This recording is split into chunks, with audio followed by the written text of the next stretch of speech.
Прывітанне, мае дарагія сябры! Сёння з вами мы пазнаёмімся з творам Алены Васілевіч «Горкі ліпавы мёд». Гэта апавяданне рэкамендавана для пазакласнага чытання ў 7 класе. Пачынаем. Горкі ліпавы мёд. Мне трэба паслаць дадому святочную тэлеграму, і я іду на пошту. Іду ў чужым горадзе насустрач узбуджанаму стракатаму натоўпу, непрыкметна для сябе самога паддаючыся ўладзе неадольнага жадання. Па тварах стараюся здагадацца, куды, напрыклад, спяшаецца высокі мужчына ў легкаватай для зімы сінтэтычнай куртцы з пакункамі ў абедзвюх руках. Або які клопат выправіў на гэту тлумную вуліцу важчаную бабульку ў дапатопным капялюшыку з паточанай моллю муфтачкай, з тварам, на якім даўно ўжо адмерлі ўсе жывыя страсці. Або вось гэтыя двое, што, здаецца, нават фізічна праменяць вакол сябе токі шчасця.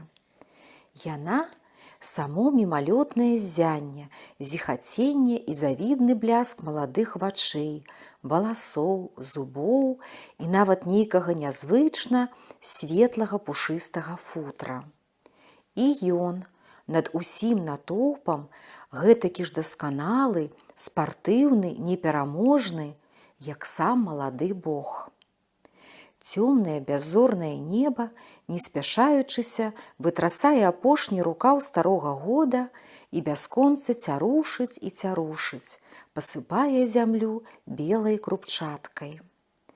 Паветра пахне лесам, смалой, нядаўна ссечаным ельнікам, і ў гэтай свежасці, напоенай лясным здароўем, здаецца, лунае абяцанне нейкіх бясконца светлых і маладых спадзяванняў і надзей.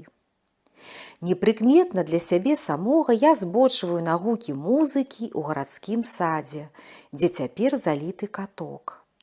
Каток амаль бязлюдны і ахутаны паўзмрокам. Выкрасаюць толькі іскры з-пад канькоў 3 ці 4 хлапчукоў, ды вучыць трымацца на снягурках сваю дачушку маладая маці. І больш на катку ні душы. Я доўга стаю, не кратаючыся з месца, і гляджу, як у чароўным танцы кружацца і мякка сцелюцца долу сняжынкі. Гляджу на хлапчукоў і ўспамінаю свайго сына. Чым ён заняты ў гэты час дома? Чамусьці з міжвольным сумам думаю пра маладую жанчыну з дачушкай. Чаму яны ў гэту пару не радуюцца святочнай ялінцы, а тут і толькі ўдзвюх? Я гляджу на аранжавыя электрычныя ліхтарыкі на слупах вакол катка.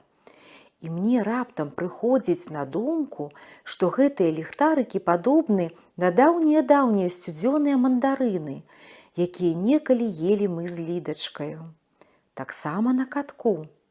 Бог ты мой, колькі гадоў прайшло, колькі вады сплыло з часоў таго катка. Мы жылі тады на Камсамольскім бульвары. Бульвар быў абсаджаны магутнымі каштанамі і абнесены нізкай чыгуннай загароджай старадаўняга ліцця. Па вёснах, калі каштаны зацвіталі, у іх далікатных фарфоравых кандэлябрах успыхвала безліч свечак. І тады над Камсамольскім бульварам стаялі белыя ночы. Нас, падлеткаў, у тыя ночы нельга было даклікацца дадому. Я мог бы нават і цяпер прысягнуць. Другога такога бульвара і такіх каштанаў не меў ніводзін горад у свеце. Нават Кіеў, нават Парыж. На Камсамольскім бульвары узвышаўся помнік 14 партызанам, закатаваным у 20-м годзе белапалякамі. І я сам, і кожны з маіх сяброў-аднагодкаў ведалі іх паіменна, як ведалі адзін аднаго.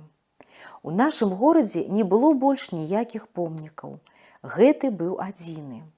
І мы шанавалі яго і ганарыліся славай і мужнасцю тых, што ляжалі тут, пад сціплай цэментавай пірамідкай. Зверху пірамідкі іскрылася чырвоная пяцікутная зорка з бляхі.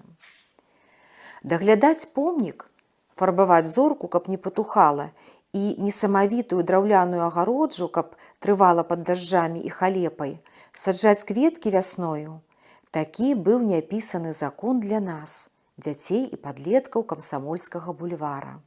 І мы, кожны, хутчэй бы далі адсекчы сабе руку, чым парушылі гэты закон. Ён быў святы. І школа, у якой я вучыўся, таксама знаходзілася на Камсамольскім бульвары. У тыя гады наша школа звалася Узорнай. Узорных школ у раёне было ўсяго толькі 2. Наша была першая узорная, і таму нельга было прыдумаць лепшага для яе месца, чым Камсамольскі бульвар. Па суседстве з нашай школай за драўляным плотам цягнуўся вялізны пляц, на якім штодня гарцаваў і сек лазу эскадрон данскіх казакоў. У нашым горадзе размяшчалася кавалерыйская часць. Мы, хлапчукі, на пераменках не злазілі з высачэннага плота. Чырвоныя лампасы, неймаверны палёт каня, калі ён бярэ перашкоду, і як маланка занесена над галавой конніка шабля. Усе мы тады выхоўваліся на літаратурных і яшчэ жывых прыкладах герояў кастрычніцкай рэвалюцыі і грамадзянскай вайны. І ўсе мы без выключэння, падлеткі, марылі быць толькі такімі ж дужымі і адважнымі, як нашы суседзі данскія казакі. Мы сваю будучыню тады ўяўлялі не інакш, як вось у гэтакім, толькі пераможным алюры па жыцці. Быў слаўны наш горад яшчэ і летнім садам, другім па харастве пасля летняга саду ў Ленінградзе.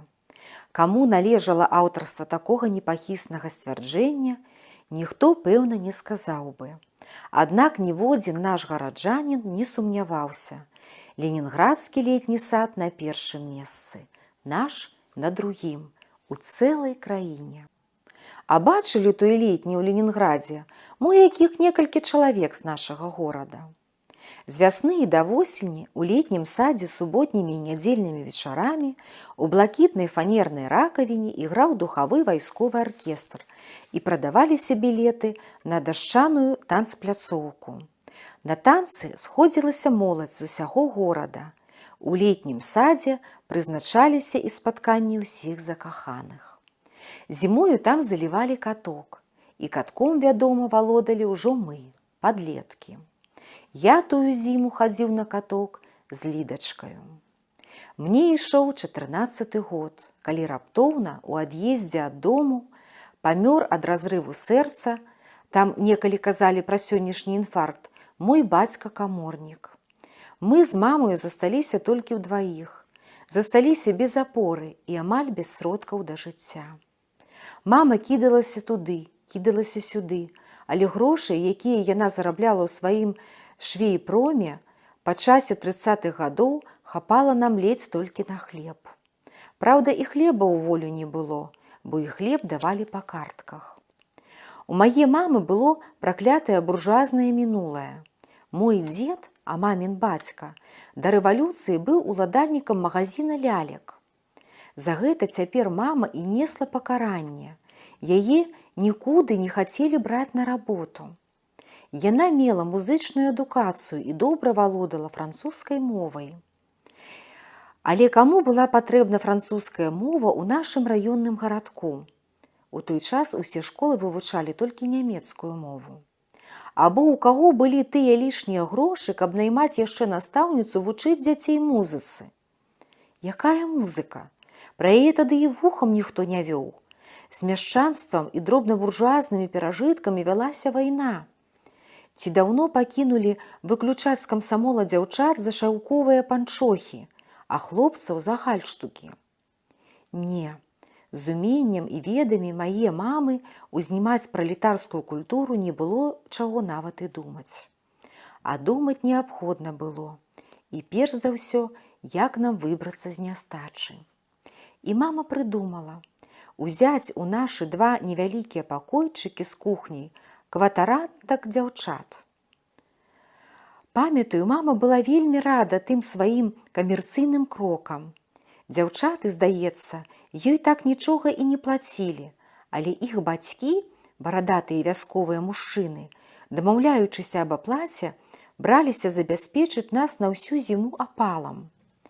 А з гэтым у нас і зусім было пагана. Горш нават, чым з хлебам. Бо дзе магла мама, непрактычная гарадская жанчына, узяць тых дроў ці таго торфу? І за што узяць? І праўда, тая зіма, калі ў нас жылі Даша з Лідачкою, запомнілася мне як самая цёплая і самая утульная ў маім жыцці зіма. Большага непадабенства знайсці было немагчыма, чым Даша і Лідачка. Даша ў першы ж дзень, як толькі пасялілася ў нас, камандавала мною ўжо як хацела. То збегай прынясі вядро вады, то падай анучу, то перасунь з месца на месца канапу і стол. Яна збіралася мыць падлогу і мелася ў першы ж дзень паставіць дагары нагамі ўсю нашу кватэру. І калі я, па сваёй звычайнай няўклюднасці, не паспяваў вокамгненна выконваць яе загады, Даша тут жа хвастала мяне вузенькім паяском ад свае цеснаватай і краткаватай сукенкі і весела, нібыта ў званок званіла, залівалася смехам. Я гойсаў з хаты на двор, з двара ў хату і таксама рагатаў без дай рады. А Лідачка, худзенькая, кволае дзяўчо, з вялікімі нібыта чымсьці ці то здзіўленымі, ці то спалоханымі вачыма на хваравітым бледным тварыку. Лідачка не ведала, з якога боку да чаго прыступіцца, і толькі моўчкі дзікавата пазірала на ўвесь гэты вэрхал у чужой кватэры. «А ну, вымятайцеся і лепш не замінайце», выгнала нас з Лідачкою на двор на халадэчу Даша. І знайшла, вядома, нам работу вытрасаць палавікі. Лідачка была на цэлую галаву ніжэй за мяне, хоць між нашым узростам і стаялі 4 гады розніцы, хоць яна і вучылася ўжо на 3-м курсе педтэхнікума. Рукі ў яе былі такія тоненькія і слабыя, што варта было мне добра страсянуць палавік, і ён тут жа вырываўся з гэтых яе рук цявінак. Наровячы злавіць палавік, Лідачка бязгучна смяялася і няўлоўна зграбным рухам галавы адкідвала русую касу цераз плячо. Лепш я сам. Дзіўна, але я не ведаў, як лепш да яе звяртацца, на вы ці на ты, як з Дашаю. З Дашаю з першага кроку ў нас усё было ясна. А тут? Не, я таксама, а то мне холадна. І сапраўды на дварэ было холадна, і паспяшаўшы хутчэй скончыць вытрасанне, мы з Лідачкай пабеглі ў кватэру. Яна паперадзе адчыняць дзверы, а я з абярэмкам палавікоў следам. «Куды, куды?» лямантам і выкручанай мокрай анучай спыніла нас у парозе Даша. І мы з Лідачкай, трасучыся ад смеху, стаялі ў сцюдзёным калідоры пад дзвярыма да таго часу, пакуль чырвоная і задыханая Даша, змахваючы прыліплую да потнага лба цёмную хвалю валасоў, не адчыніла нам дзверы. «Стойце, а то вы нацягнеце мне бруду!» І мы яшчэ, стрымліваючы смех, стаялі ў расчыненых дзвярах на парозе, пакуль Даша слала па чыстай вільготнай падлозе палавікі.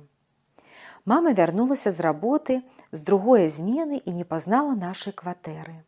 Усё кругом блішчэла, мэбля была перастаўлена, а самае галоўнае, палілася і зырка палыхала гарачынёй у хатні надвячорак наша грубка-галантка. Так пасяліліся ў нас Даша з Лідачкою, і мы з мамаю вельмі хутка забылі, што яны нашы кватаранткі, а мы іх гаспадары. Усім нам цяпер здавалася, што галоўная гаспадыня ў нашай кватэры зусім не мама, а Даша. А Лідачка, яна не мянялася, яна па-ранейшаму заставалася толькі Лідачкаю. Яны вучыліся на адным курсе, але ў розных групах, і таму ў Дашы, апрача Лідачкі, была яшчэ процьма сябровак і сяброў. Усе яны хадзілі да нас, як дадому, і ўсімі імі Даша камандавала гэтак жа, як мною і Лідачкаю. Але ніхто на Дашу не злаваўся, і ніхто не баяўся яе. Даша любіла танцы, і яна не прамінала іх ніколі ні ў сябе ў тэхнікуме, ні ў летнім садзе. Хоць студэнтам хадзіць туды на танцы чамусьці ці то забаранялася, ці то лічылася непрыстойным, я ўжо не памятаю. З танцаў Дашу да самага дома кожны раз абавязкова праводзілі кавалеры. Кожны раз новы. Сваіх кавалераў дома перад намі Даша высмейвала і знішчала, на чым свет стаў. Лідачка не хадзіла на танцы, хоць ёй, відаць, таксама хацелася. Назіраючы за ёю ў потай, я добра бачыў. Кожны раз пасля таго, як Даша, напудрыўшыся і адзеўшы сваю лепшую сукенку, знікне са смехам завеснічкамі, Лідачка робіцца маўклівая, сумная і як быццам яшчэ больш кволая. «А чаму ты не ходзіш на танцы?» – пытаўся я ў Лідачкі. «Таму што мне не цікава».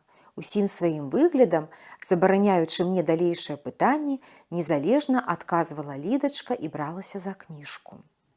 Але я добра бачыў, што чытанне ёй не ішло ёй у галаву. «Цябе ж Даша звала». Я шчыра шкадаваў Лідачку, што ёй сумна, і ў той жа час, не разумеючы сябе самога, радаваўся, што яна не ходзіць на танцы і што яе не праводзіць гэтак, як Дашу, кавалеры. «Дашы цікава, няхай яна і ходзіць, а мне не цікава», не падымаючы галавы ад старонкі кнігі, непрыкметна званчэйшым, чым звычайна, голасам паўтарала Лідачка. «А можа, і табе было б цікава?» Бубніў я, невядома з якой патрэбы, чапляючыся да Лідачкі. «А табе што?» – усхоплівалася з месца Лідачка і, сярдзіта шпурнуўшы кнігу на стол, ішла ў другі пакой. А я заставаўся і адчуваў сябе так, як быццам я быў самы большы віноўнік у гэтым яе няшчасным настроі. Праходзіла колькі часу, і з суседняга пакоя паціху абзывалася наша старая гітара. На гітары ў нас любіў іграць бацька-нябожчык. І мама таксама іграла. Яны часта, калі бацька яшчэ быў жывы, любілі вечарам сесці і разам спяваць. Бацька браў гітару, мама захоплена глядзела на яго і на вачах, робячыся вельмі маладой і прыгожай, падавалася крышку наперад. Бацька няўлоўна кратаўся струн. Браў адзін акорд, другі. Мамін голас выліваўся з грудзей так, як выліваецца на мурожны бераг нізкая аксамітная хваля. Ты сидишь у камина и смотришь с тоской, как печально камин догорает, и как яркое пламя то вспыхнет порой, то бессильно опять угасает.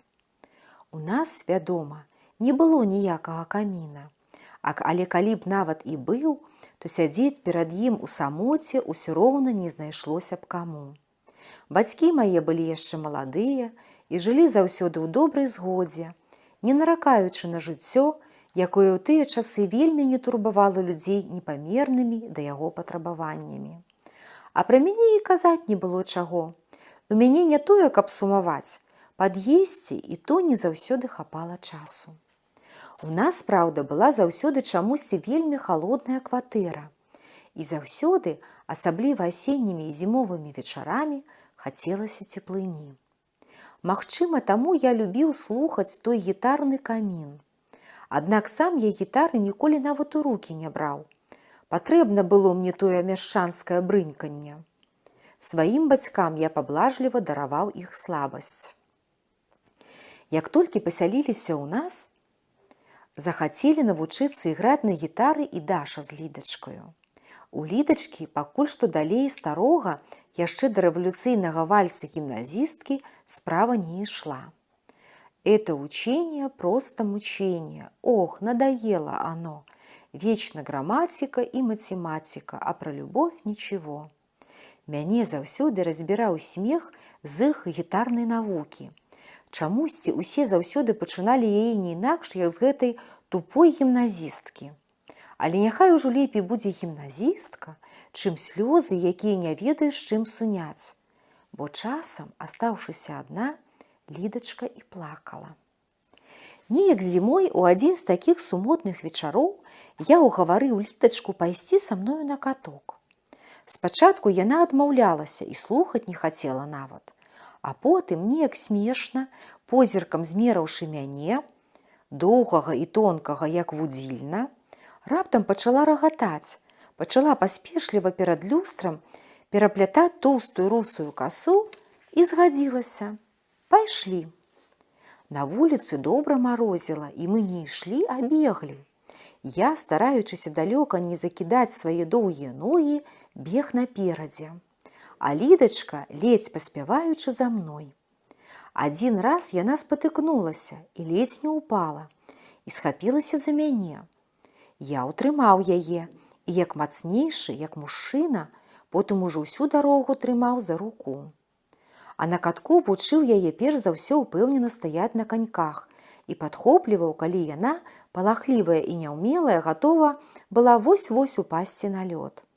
І калі яна з баязлівым смехам усё ж падала, то шчаслівы я паднімаў яе і зноў, як малую дзяўчынку, моцна трымаў за руку, не адпускаючы ад сябе ні на крок. І як я ганарыўся сабою, што вось я такі вялікі і дужы, што я мог бы не толькі вадзіць яе за руку, а нават здолеў бы падняць яе на рукі і кружыцца з ёю на руках і выпісваць якія хочаш фігуры пад музыку. Сердце, как хорошо на свеце жыць. Аднак на гэта ў мяне адвагі не хапала. Ды і невядома было, як бы яшчэ Лідачка паглядзела на гэтую маю адвагу. Яшчэ раззлавалася б і больш ніколі не пайшла б са мною. А так мы ўсю тую зіму хадзілі з Лідачкою на каток удваіх.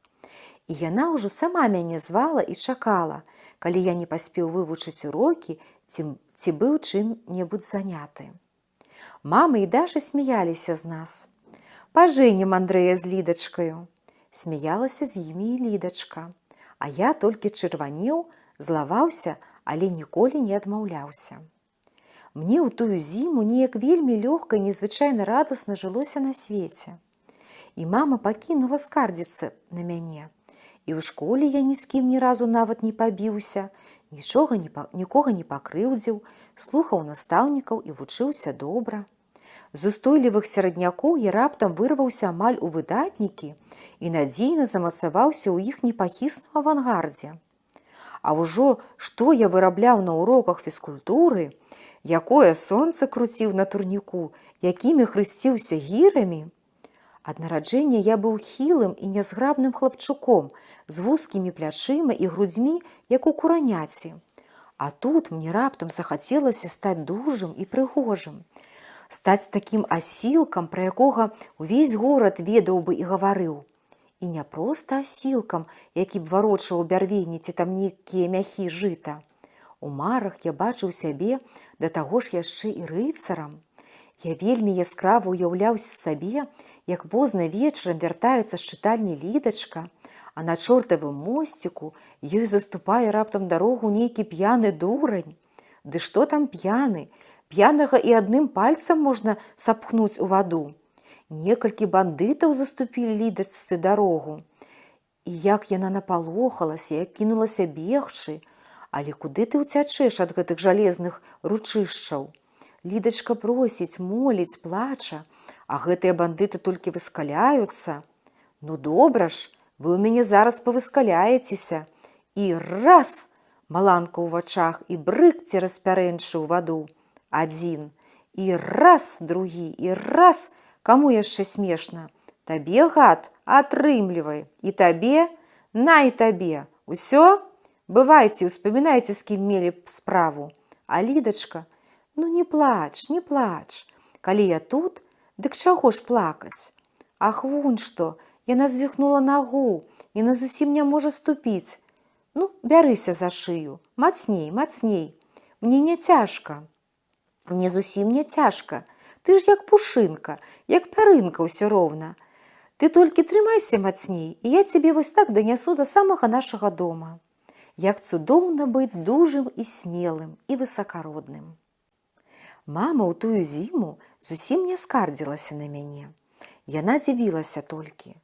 Не пазнаю я свайго Андрэя, гаварыла яна пра мяне Дашы і Лідачцы. Ці даўно было не прымусіць яго памыць шыю і вушы, А зараз ад люстра не адыходзіць. Сяк так сабрала грошы на чаравікі, дык баюся, што ён парве іх, ваксуючы па 20 раз. А я і сапраўды хацеў быць не толькі дужым, але і прыгожым. Я хацеў падабацца лідачцы. Хацеў, каб ёй было гэтак жа радасна глядзець мне ў твар, як мне самому на яе. Ах, які я быў шчаслівы высакародны ў тых сваіх падлеткавых марах і парываннях. Але прыйшла вясна, пачарнеў, змізарнеў і нарэшце ўзняўся ў неба лёгкім воблачкам наш каток. І разам з гэтым воблачкам быццам адляцела кудысьці ў нябачную далеч і лідаччына зімовая прыхільнасць да мяне. Ужо даўно зелянелі надрэчныя лугавіны, ужо адцвіталі сады і буяў у квеце небес, як аднойчы, схапіўшы па алгебры дрэнна, з выдатнікаў цяпер я вельмі імкліва каціўся ўніз па нахіле да той мяжы, за якой здзекліва выскаляючыся, то паказвалася, то зноў хавалася другагодніцтва. Адзінокі і нікому не патрэбны, брыў я па тым самым чортавым мосціку, з якога некалі зімою ў марах сваіх нёс я на руках аж да самага нашага дома лідачку. І раптам я пачуў смех. Знаёмы смех, якога дома ў нас я, аднак, ніколі не чуў. Дома ён проста гучаў, дома ён быў проста смехам. А тут ён бруіўся недзе з самай глыбіні грудзей, ці, можа, з самага сэрца. Лідачка ішла насустрач мне з прыгожым хлопцам. Я гэта адразу ўбачыў, што ён прыгожы. У яго было ўсё прыгожае. І твар, і валасы, і пастава. І ён курыў.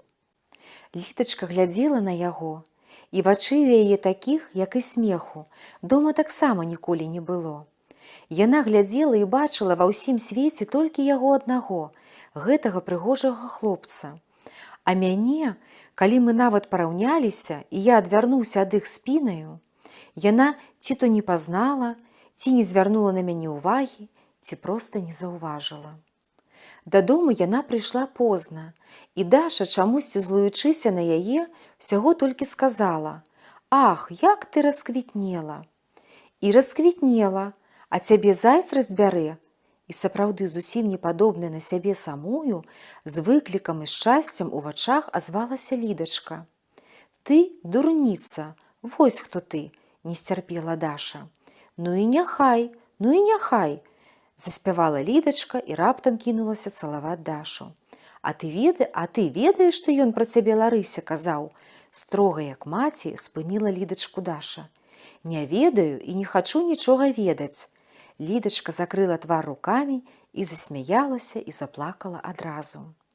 Я сядзеў у другім пакоі, дзверы былі прыадчыненыя, і я ўсё чуў і бачыў, і мне было бясконца балюча. Прыйшла і мінулася вясна, мінуліся экзамены. Я сяк-так усё ж перапоўз у наступны клас, і нават без пераэкзаменовак. Даша з Лідачкай таксама скончылі свой педтэхнікум і атрымалі дыпломы і накіраванне на работу. Даша дадому паехала першая. Лідачка чамусьці затрымалася на 2 дні. Даша, развітваючыся з усімі намі, плакала і смяялася і патрабавала, каб мы ўсе абавязкова ёй пісалі пісьмы. І сама абяцала пісаць усім. Лідачка маўчала. Я здагадаўся, што яна хацела пабыць яшчэ, каб пабачыцца з тым самым прыгожым хлопцам. Яна некуды хадзіла і сумная вярталася назад, а потым зноў хадзіла. Праводзіў Лідачку на станцыю ехаць дадому адзін я. Яна пакідала наш дом абыякавая, спакойная, ні слёз, ні смеху, як у Дашы. Як быццам тут засталіся пустыя сцены, і не было людзей, якія любілі яе. Так і мама мая сказала потым, калі я вярнуўся са станцыі. Мы доўга чакалі цягніка, Лідачка, засмучаная і маўклівая, сядзела на прывакзальнай лаўцы і час ад часу ўсё азіралася на тую сцежачку, па якой мы з ёю ішлі на станцыю. Як быццам чакала некага, і вочы яе былі поўныя слёз. А калі прыйшоў цягнік, яна гэтак жа моўчкі падала мне руку і пайшла да вагона. Я панёс услед яе рэчы. Я так хацеў, каб яна хоць што-небудзь мне сказала, хоць якое слова, хоць адно. Цягнік крануўся, і Лідачка памахала мне рукою. «Напішы мне пісьмо!» – крыкнуў я ў адчаі. Яна кіўнула галавой. Я цэлае лета чакаў яе пісьма, а калі ўжо страціў усякую надзею, нарэшце прыйшла ад Лідачкі пасылка. Я ледзь дачакаўся маму, каб ісці разам забраць пасылку на пошце. Я так падганяў маму, што яна абурылася нават. «Андрэй, я цябе не пазнаю, нават непрыстойна вось так, як быццам ты галодны ці паміраеш». Мама нічога не разумела. Я думаў, што сэрца маё не вытрывае, пакуль мама збіралася, потым пакуль мы ішлі на пошту, потым вярталіся назад, потым адчынялі скрынку. Божа, паперы, газеты. Няма канца гэтай скамечанай паперы і газетам. І нарэшце слоік мёду. Празрыстага, залатога. «Ліпавы мёд, ну і Лідачка», – сказала мама. А я ўсё трос ператрасаў скамечаную паперу і не мог вымавіць ні слова. Мама пільна паглядзела на мяне доўгім позіркам і, быццам упершыню убачыўшы мяне, адсунула слоік у бок. «Пісьмо, Лідачка, напэўна, па пошце паслала», – сказала мама. Я выбег на вуліцу. На вуліцы свяціла сонца. Я кінуўся ад яго ў сад, у самую гушчыню, каб нічога не чуць, каб нікога не бачыць. Я да вечара плакаў, і з гэтымі слязьмі пакідала мяне заўсёды маё маленства. Вось такое цудоўнае апавяданне Алены Васілевіч. Да пабачэння, сябры. Поспехаў вам. Да сустрэчы.